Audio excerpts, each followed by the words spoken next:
Hello friends, welcome back to Mallu coder. അപ്പോൾ ഈ വീഡിയോയിൽ ഞാൻ പറയാൻ ഉദ്ദേശിക്കുന്നത് വേറൊരു കമ്പോണൻ്റ് ആണ്.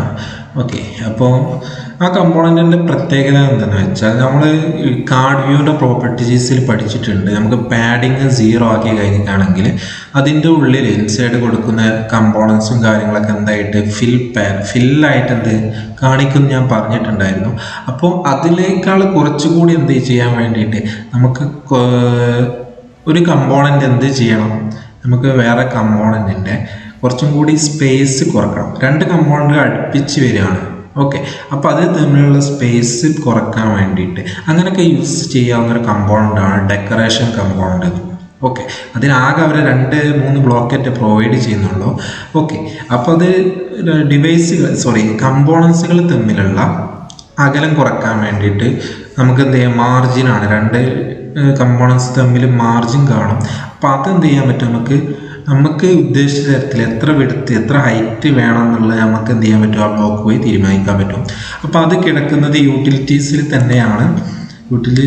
യൂട്ടിലിറ്റീസ് എന്ന് പറഞ്ഞ കാറ്റഗറിയിൽ പോയി കഴിഞ്ഞാൽ ഡെക്കറേഷൻ, നമ്മൾ ഡിവൈസ് യൂട്ടിലിറ്റീസിൻ്റെ തൊട്ട് മുകളിലുള്ള കമ്പോണൻ്റ് ആണ് ഡെക്കറേഷൻ കമ്പോണൻ്റ്. നമുക്ക് ജസ്റ്റ് ഒന്ന് ഡ്രാഗ് ചെയ്യാം.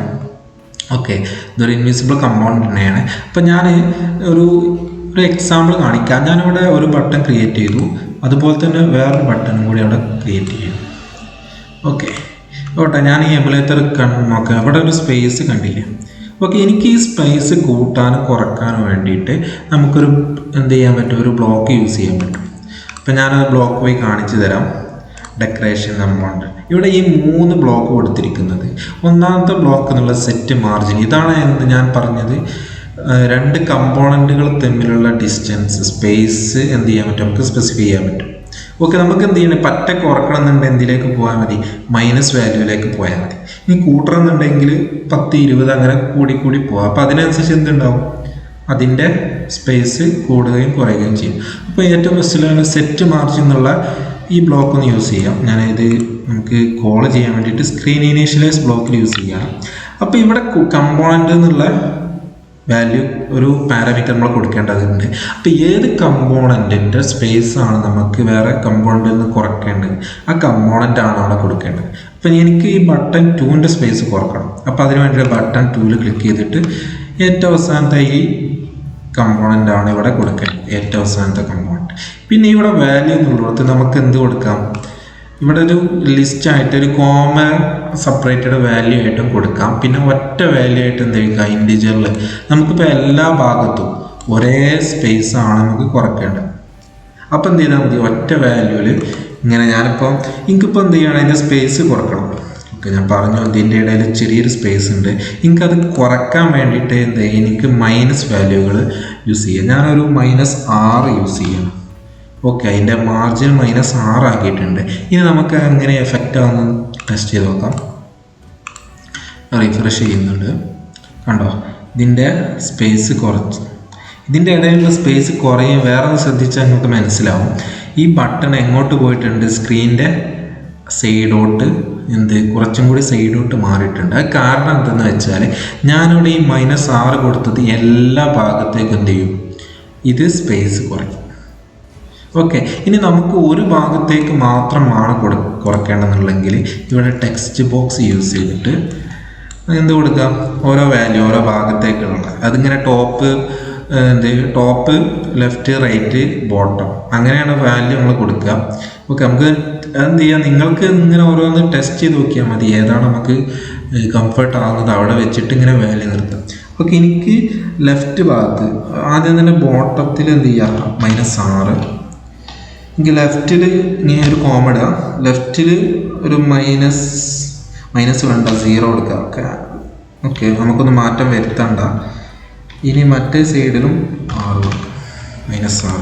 അപ്പം ഇങ്ങനെ കൊടുത്ത് കാണുമ്പോൾ നമുക്ക് ബോട്ടം റൈറ്റ് എന്ത് ചെയ്യും, അതിൻ്റെ സ്പേസ് കൂടും. ഓക്കെ, നമുക്ക് ടെസ്റ്റ് ചെയ്ത് നോക്കാം ഏത് ഭാഗത്താണ് നോക്കണം. റിഫ്രഷ്. ഓക്കെ, ഇതിൻ്റെ ടോപ്പിൽ എന്ത് ചെയ്തിട്ടുണ്ട്, -6 എന്നുള്ള വാല്യൂ കൂട്ടിയിട്ടുണ്ട്. ഞാനിവിടെ എന്ത് ചെയ്യാണ്, -12 കൊടുക്കണം. അപ്പോൾ നമുക്ക് ചെക്ക് ചെയ്ത് നോക്കാം എവിടെയാണ് വാല്യൂ കൂടുന്നത് നമുക്ക് നോക്കാം. കണ്ടോ, മുകളിൽ മൈനസ് ഫസ്റ്റ് കൊടുക്കുന്ന വാല്യൂ എന്തായിരിക്കും, ടോപ്പിൽ എടുക്കുന്ന വാല്യൂ ആയിരിക്കും. അപ്പോൾ എന്ത് ചെയ്യും, അതിൻ്റെ ഇടയിൽ സ്പേസ് പോലും ഇല്ല രണ്ട് ബട്ടൻ്റെ ഇടയിൽ.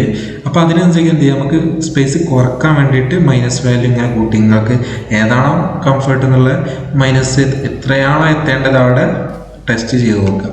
ഓക്കെ, ഇനി നമുക്ക് എന്ത് ചെയ്യണം, ആ രണ്ട് ബട്ടണുകൾ തമ്മിലുള്ള അകലം കൂട്ടണം. ഓക്കെ, കൂട്ടാൻ വേണ്ടിയിട്ട് എന്ത് ചെയ്യുക, ഈ മൈനസ് വാല്യൂ ഉള്ള പ്ലസ്സിലേക്ക് കൊണ്ടുവന്നാൽ മതി. നമുക്കൊരു 6 കൊടുക്കാം, രണ്ട് ഭാഗത്തും 6 കൊടുക്കാം, ബോട്ടത്തും ലെഫ്റ്റ് ടോപ്പിലും 6 കൊടുത്തു. ഇനി നമുക്കൊന്ന് ടെസ്റ്റ് ചെയ്ത് നോക്കാം. Test refresh. ഓക്കെ, ഇതിൻ്റെ ഹൈറ്റ് കൂടിയതായിട്ട് നേരത്തെ സ്പേസിനെ കാട്ടി എന്ത് ചെയ്തു, കൂടി. അപ്പോൾ ഇതാണത് നിങ്ങൾക്ക് മനസ്സിലാക്കിയാൽ മതി. എല്ലാ ഭാഗത്തും കൂട്ടണമെന്നുണ്ടെങ്കിൽ എന്ത് ചെയ്താൽ മതി, ഈ ഒറ്റ ബ്ലോക്ക് എത്രയാണോ കൊടുക്കേണ്ടത് ആ ബ്ലോക്ക് ഇവിടെ നമുക്ക് പ്ലസും വേണമെങ്കിൽ കൊടുക്കാം. ഇപ്പം എല്ലായിടത്തും എന്തോ 6 എന്നുള്ള വിടത്ത് കൂടും. അപ്പോൾ ഇതാണ് ഈ സെറ്റ് മാർജിൻ എന്നുള്ള ബ്ലോക്കിൻ്റെ പ്രത്യേകത. ഓക്കെ, എന്ന് വെച്ചാൽ കമ്പോണൻറ്റുകൾ തമ്മിലുള്ള ഡിസ്റ്റൻസ് ഇത് നമുക്ക് ഒരുപാട് ആവശ്യം വരും. എന്ന് വെച്ചാൽ നമ്മളിപ്പോൾ കാർഡ് വ്യൂസുകളൊക്കെ യൂസ് ചെയ്യുന്ന സമയത്ത് നമ്മൾ രണ്ട് കാർഡ് വ്യൂസുകൾ തമ്മിൽ രണ്ട് കാർഡ് വ്യൂസ് അടുപ്പിച്ച് യൂസ് ചെയ്തിക്കുകയാണെങ്കിൽ അതിൻ്റെ ഇടയിൽ ഒരു സ്പേസ് കാണാൻ പറ്റും. അപ്പോൾ ആ സ്പേസ് ഒക്കെ കുറക്കണം എന്നുണ്ടെങ്കിൽ എന്ത് ചെയ്താൽ മതി, ഈ ബ്ലോക്ക് യൂസ് ചെയ്താൽ മതി. ഇവിടെ കമ്പൗണ്ട് എന്നുള്ളിടത്ത് ആ കാർഡ് വ്യൂ ഒന്ന് സെലക്ട് ചെയ്തിട്ട് വാല്യൂ എന്നുള്ള മൈനസിലേക്ക് കൊടുക്കുകയാണെങ്കിൽ അതിൻ്റെ ഇടയിലുള്ള സ്പേസ് എന്ത് ചെയ്യും, കുറയും. അപ്പോൾ അങ്ങനെ ഉപകാരപ്പെടുന്ന ഒരു ബ്ലോക്കാണ്. അപ്പോൾ ഞാനൊക്കെ ആപ്പ് ക്രിയേറ്റ് ചെയ്യുന്ന സമയത്ത് ഈ ബ്ലോക്ക് ഉപയോഗിക്കാത്തൊരു ആപ്പ് ഉണ്ടാവില്ല. കാരണം നമുക്ക് അത് അത്യാവശ്യമാണ്. ചില സ്പേസുകളൊന്നും ചിലപ്പോൾ നമുക്ക് എന്ത് ചെയ്യാൻ പറ്റില്ല, അംഗീകരിക്കാൻ പറ്റില്ല. അപ്പോൾ അതുകൊണ്ട് ഈ ബ്ലോക്ക് നമ്മൾ എന്തായിട്ടും ഉപയോഗിക്കേണ്ടതായിട്ട് വരും. ഓക്കെ, ഇനി അതിൽ വരെ തന്നെ വേറെ ബ്ലോക്ക് ഉണ്ട്, സെറ്റ് പാഡിംഗ് എന്നുള്ള. ഓക്കെ, ഈ പാഡിങ്ങുകൾ നമ്മൾ മുന്നേ പഠിച്ചിട്ടുണ്ട് കാർഡ് വ്യൂവിൻ്റെ സമയത്ത്. നമ്മൾ എന്തെങ്കിലും ഒരു കാർഡ് വ്യൂ ഒക്കെ ആണെങ്കിൽ അതിൻ്റെ ഉള്ളിൽ നമ്മൾ എന്തെങ്കിലും കമ്പൗണ്ട് കൊടുക്കുകയാണെങ്കിൽ അത് എന്തെങ്കിലും ഒരു വിടുത്ത്, ഒരു സ്പേസ്, ഉള്ളിൽ സ്പേസ്, മറ്റേ മാർജിൻ്റെ മാറിയാണ്. മാർജിൻ എന്നുള്ള രണ്ട് കമ്പോണൻറ്റുകൾ തമ്മിലുള്ള പുറമേ ഉള്ള സ്പേസാണ്. പക്ഷെ പാഡിംഗ് എന്നുള്ള ഉള്ളിൽ നമ്മളിപ്പോൾ കാർഡ് വ്യൂവിൻ്റെ ഉള്ളിൽ ഒരു വെർട്ടിക്കൽ അറേഞ്ച്മെൻറ്റ് കൊടുത്തു. ഓക്കെ, എന്നിട്ട് അതിൻ്റെ പാഡിങ് എന്ത് ചെയ്തു, നമുക്ക് കൂടുതൽ ഞാനൊരു ഉദാഹരണം കാണിച്ചു തരാൻ പറ്റും. ഓക്കെ, ഞാനൊരു കാർഡ് വ്യൂ ഇവിടെ യൂസ് ചെയ്യും. ഓക്കെ, ഒരു കാർഡ് വ്യൂ യൂസ് ചെയ്തു. ഓക്കെ, ഇതൊരു കാർഡ് വ്യൂ ആണ്. ഓക്കെ, കാർഡ് വ്യൂവിൻ്റെ ഉള്ളിൽ ഞാനൊരു അറേഞ്ച്മെൻറ്റ്, ഒരു ഹൊറിസോണ്ടൽ അറേഞ്ച്മെൻറ്റ് കൊടുത്തു. അത് ഫിൽ പാരൻ്റ് ആക്കി. ഓക്കെ, അപ്പോൾ ഞാൻ ഇതിൻ്റെ ഒരു ബാക്ക്ഗ്രൗണ്ടുള്ളൊരു മാറ്റമാണ്, ബ്ലൂ കൊടുത്തു. ഏത് നമ്മൾ അറേഞ്ച്മെൻറ്റിൻ്റെ ബാക്ക്ഗ്രൗണ്ടുള്ള ഒരു ബ്ലൂ കൊടുത്തു. അപ്പോൾ നമുക്ക് ആദ്യം തന്നെ ഇതിലെങ്ങനെ കണ്ടോ, ഇവിടെ ഒരു സ്പേസ് കാണാൻ പറ്റും. ഞാനിതിൻ്റെ എലവേഷൻ ഒന്ന് കൂട്ടിത്തരാം, 10 കൊടുക്കും. ഓക്കെ, കണ്ടോ, ഇവിടെ നമുക്ക് എന്ത് ചെയ്യാൻ പറ്റും, ഈ കാർഡിൻ്റെ ഉള്ളിൽ എന്ത് ചെയ്യും, ഒരു സ്പേസ് കൊടുത്ത് 4 ഭാഗത്തൊരു വൈറ്റ് സ്പേസ് ഉണ്ട്. അപ്പോൾ ഇതാണ് എന്ത്, പാഡിങ്. ഇവിടെ പാഡിങ് എന്നുള്ളത് നമുക്ക് കണ്ടാൽ മനസ്സിലാവും, ഒക്കെ 8 ആണ്. അപ്പോൾ ഇവിടെയൊക്കെ 0 ആക്കി കൊടുത്തുക. ഓക്കെ, 0 0 0. അപ്പോൾ നമ്മൾ 4 ഭാഗത്തും 0 ആക്കി കൊടുത്തിട്ടാണെങ്കിൽ എന്താണ് റിസൾട്ട് എന്ന് നമ്മൾ മുന്നേ പഠിച്ചിട്ടുണ്ട്. ഓക്കെ, കണ്ടോ, ഇപ്പം എന്ത് ചെയ്താൽ വൈറ്റ് സ്പേസ് പോയിട്ടുണ്ട്. കാരണം ഞാൻ പാഡിങ് ഒക്കെ 0 ആക്കിയതുകൊണ്ട് കണ്ടന്റ് ഫില്ലായിട്ട് നിന്ന്. അതാണ് പാഡിങ് എന്നുള്ളത്. അത് നമ്മളിപ്പോൾ ഇവിടെ കാർഡ് വ്യൂസിനൊക്കെ നമുക്ക് പ്രോപ്പർട്ടീസിൽ തന്നെ സെറ്റ് ചെയ്യാൻ പറ്റും. അപ്പോൾ ആ സെയിം സംഭവം, ആ ഫംഗ്ഷനാണ് എന്ത് ചെയ്യുന്നത്, ഈ സെറ്റ് പാഡിങ് എന്നുള്ള. നമുക്ക് ഇവിടെ എന്ത് ചെയ്യാം, ഏത് കമ്പോണൻറ്റിൻ്റെ പാഡിങ് വേണമെങ്കിലും എന്ത് ചെയ്യാം, മാറ്റാവുന്നതാണ്. അപ്പോൾ വീഡിയോ എത്ര ഉള്ളൂ, നമ്മൾ ഈ ബ്ലോക്ക് ഞാൻ എന്തിനാ കാണിച്ച് തരുന്നില്ല. കാരണം ഇത് നമ്മൾ ഒരുപാട് യൂസ് ചെയ്തതാണ് പാഡിങ് സെറ്റ് ചെയ്യാനുള്ളത്. അതാണ് പാഡിങ്. ഓക്കെ, അപ്പോൾ ആ പാഡിങ് എന്ത് ചെയ്യുക, നമുക്ക് കാർഡ് വ്യൂ ആണെങ്കിൽ ഇൻബിൽറ്റ് ആയിട്ട് അവർ കൊടുക്കുന്നുണ്ടെങ്കിൽ, വേറെ കമ്പോണൻറ്റിനാണെങ്കിൽ ഇതിൻ്റെ വാല്യൂ നമ്മൾ നേരത്തെ മാർജിൻ എങ്ങനെയാണോ ആക്കിയത് അതുപോലെ വാല്യൂ എന്ത് ചെയ്താൽ നമുക്ക് അങ്ങോട്ടും ഇങ്ങോട്ടും മാറ്റി കൊടുത്താൽ നമുക്ക് ചെക്ക് ചെയ്ത് നോക്കാവുന്നതാണ്. അപ്പോൾ ഈ വീഡിയോ എത്ര ഉള്ളൂ. അപ്പോൾ ഡെക്കറേഷൻ കമ്പോണൻറ്റ് എന്താണ്, അത് എന്തിനാണ് യൂസ് ചെയ്യുന്നത് നമുക്ക് ജസ്റ്റ് ഒന്ന് മനസ്സിലായി എന്ന് വിചാരിക്കുന്നു. അപ്പോൾ അടുത്ത നല്ല വീഡിയോ ആയിട്ട് കാണാം. Thank you friends.